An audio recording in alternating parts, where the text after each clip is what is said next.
O Lula também se reuniu hoje, durante a COP27, com 6 governadores de estados que fazem parte da Amazônia Legal. Esses governadores entregaram uma carta a Lula com pedidos para uma agenda comum para o desenvolvimento sustentável. O documento cita a necessidade de uma aliança com o governo federal para preservar a floresta e ainda a necessidade de cooperação e diálogo com outros países e instituições internacionais. Esse consórcio Amazônia Legal é composto por 9 estados brasileiros e tem um estande na cúpula do clima. Aliás, nessa reunião com os governadores da Amazônia, o governador reeleito do Pará, Helder Barbalho, ele pediu para Lula para oferecer o Brasil como sede da COP30, que está marcada para 2025. As próximas cúpulas já têm sedes definidas. E Lula atendeu o pedido. Durante o discurso feito hoje na COP, o presidente eleito afirmou que o Brasil pode receber a COP e ainda defendeu que a sede seja num estado da Amazônia. Vamos ver especificamente esse trecho, depois a gente volta a conversar aqui. Oferecer o Brasil para sediar a COP30 em 2025. Seremos cada vez mais afirmativos diante do desafio de enfrentar a mudança do clima, alinhados com os compromissos acordados em Paris e orientados pela busca da descarbonização da economia global. Só queria dizer para vocês que o fato de convocar e pedir para que a ONU faça a COP30 no Brasil, eu quero já dizer aqui para todo mundo entender. Já tem muitas cidades querendo levar a COP para lá. E eu quero aqui de público dizer que eu vou defender de forma veemente que a COP seja realizada num estado amazônico. Parece que ele quis dizer aí, eu estou pedindo para ser no Brasil, vocês se resolvam aí, não me coloquem nessa briga. Pelo menos essa foi a interpretação que eu fiz. Concorda, Clarissa? Eu acho, Márcio, que o Lula faz questão de trazer essa questão da Amazônia, os governadores, tudo isso para dentro dessa discussão relacionada ao Conselho de Segurança da ONU, tem um pouco a ver com essa coisa que eu estava colocando antes, de ele querer deixar claro que o Brasil tem que ser protagonista nas discussões sobre esse tema. E fica para mim a sensação de que ele usa a Amazônia como parte da moeda de troca mesmo nessas negociações. Ou seja, a Amazônia é nossa, só que o discurso vai ser muito diferente do que a gente vê sendo feito pelo governo do presidente Jair Bolsonaro. Ela é nossa, a gente vai trabalhar pela preservação, mas isso vem com o protagonismo desses agentes, governadores inclusos. Acredito que a ideia de oferecer o Brasil, inclusive um dos estados amazônicos como sede, é parte desse processo. Lula vinha já trabalhando esse discurso com a ideia de abrir as portas, foram essas palavras aí que foram colocadas naquela reunião que a gente teve do presidente eleito, assim que ele voltou da viagem à Bahia, ele fez uma reunião no hotel aqui em São Paulo, a gente até chegou a falar sobre isso também, e ali ele fez uma série de conversas com alguns interlocutores deles para preparar o discurso dele para a COP.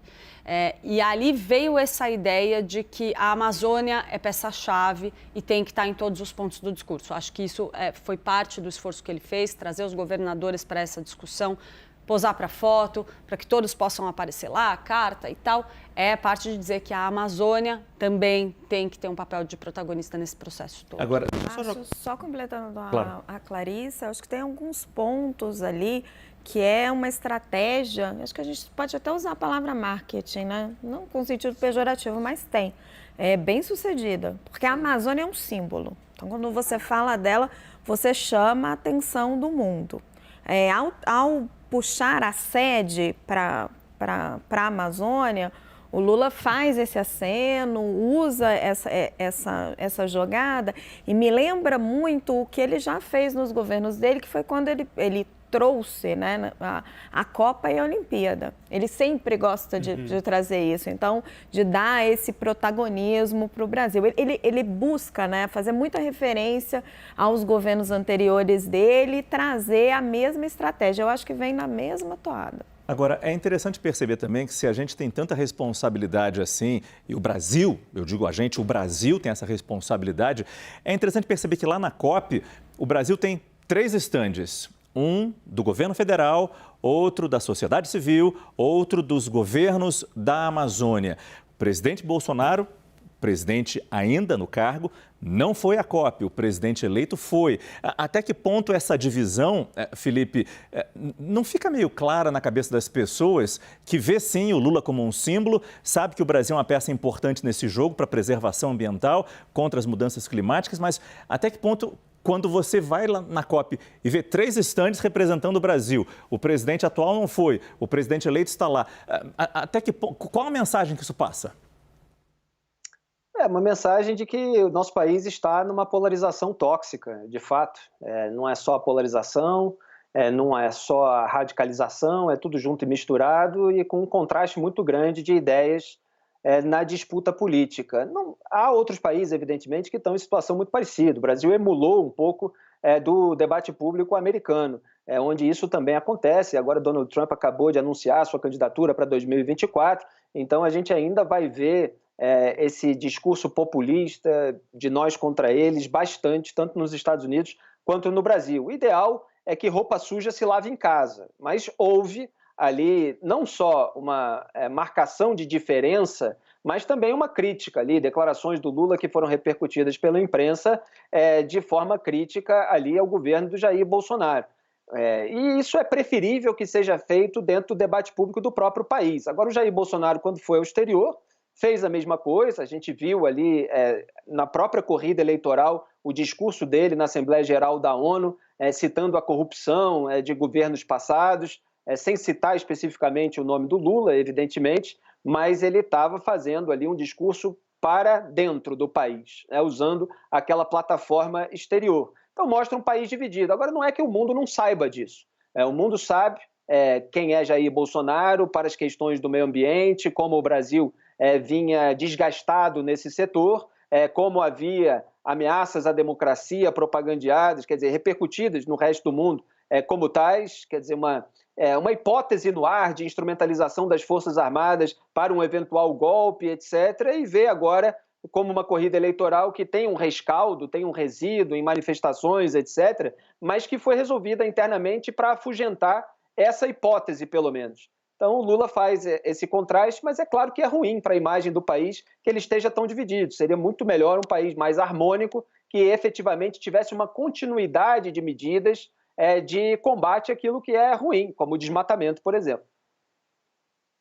De trazer a COP em 2025 para cá, para um estado amazônico, e Lula lembrou também no discurso, o próximo encontro do G20, quer dizer, o próximo não, em 2024 o encontro do G20 será também no Brasil, quando Lula falou, o clima vai ser destaque, ou seja, Thaís, é ele realmente tentando trazer, adaptar o discurso dele ao local onde ele está, claro, se dedicando muito ao clima e a tudo que interessa ao Brasil, e o Brasil, de novo, tem um papel importante nisso. Márcio, não tinha como não ser dessa maneira, imagino eu, porque a gente de fato viu o Brasil durante vários momentos ser considerado pária internacional, principalmente na gestão do meio ambiente, uma pauta que colocou o presidente Jair Bolsonaro em posição oposta a vários líderes do mundo. Então, na verdade, acho que até o presidente eleito usou aquele espaço ali para tentar dialogar com essas lideranças, né? Dizer que o Brasil precisa ser recolocado nesse espaço do mundo que está em busca de cooperação, de diálogo, porque diversos momentos a gente tratou aqui durante todos esses anos pontos de muito conflito, principalmente no que diz respeito à preservação da Amazônia. A gente teve até conflito com Leonardo DiCaprio, a gente noticiou isso durante esses anos. Então, mesmo que ele não tenha citado Jair Bolsonaro, no fim das contas, imagino eu, a comunidade internacional esperava um recado diferente, esperava uma posição diferente daquela que ela veio assistindo nos últimos anos, Márcio. E que o nosso país, é o que a gente deseja, que o nosso país possa atender a todas essas expectativas, né? Exato. E esse apelo que o Lula fez em relação à mobilização dos recursos pelos países ricos é porque na COP15 em Copenhague, em 2009, foi feito o compromisso de que a partir de 2020 os países ricos contribuiriam com 100 bilhões de dólares por ano para ajudar os países pobres a fazer a transição energética e a acabar com o desmatamento. Chegou 2000, isso foi reafirmado em 2015 em Paris. Chegou 2020, veio a pandemia e esse dinheiro não apareceu. No ano passado foram mobilizados 83 bilhões de dólares. Segundo o cálculo da organização Climate Clock da Alemanha, os Estados Unidos contribuem em 33 bilhões de dólares por ano, equivalentes, com a mudança climática por ano. E contribuem com 7,6 bilhões, contribuíram no ano passado. A União Europeia, 23 bilhões, vai recolocar 23 este ano também. Então, o que o Lula está dizendo é assim, cumpram os compromissos de vocês prometeram isso, porque só nós que temos que cumprir os nossos compromissos. Em 2015, quando foi sedimentado esse compromisso na COP de Paris, e no Acordo de Paris, o que aconteceu foi que foi feito um compromisso de não deixar que a temperatura média do planeta subisse mais de 2% em relação à era industrial, e preferencialmente 1,5. 1,5 graus centígrados. Graus centígrados. O que eu disse? Você falou percentual. Só. Desculpa, 2 graus centígrados acima da era industrial, né? Agora, quando chegou a COP do ano passado, com novas evidências científicas, fica claro que 2 graus já seria uma catástrofe muito grande. Nós estamos, no ritmo atual, nós chegaremos a 4 graus centígrados médios. Então, lá onde o Felipe está, no Rio de Janeiro, se tivermos um aumento de 4 graus médios, nos momentos mais quentes e mais úmidos do ano, os bebês morreriam em 1 hora fora do ar-condicionado e as pessoas idosas também, por um problema de não conseguir respirar, não conseguir fazer a troca de calor por causa do excesso de umidade. Isso é o caso de todos os lugares que estão no nível do mar. Quando no auge da era glacial, há 20 mil anos, a gente tinha uma temperatura média 5 graus mais baixa do que a atual. E da era industrial para cá, que são 150 anos, houve um aumento de 1,1 grau. Então, você compara 20 mil anos, 5 graus.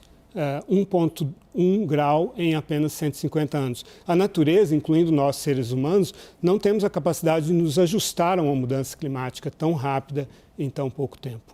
Esse é Lorival Santana, nosso analista internacional, que sempre nos ajuda nessa questão ambiental também, especialmente se a gente fala de COP27. Por isso, agradeço muito sua participação com a gente aqui, Lorival.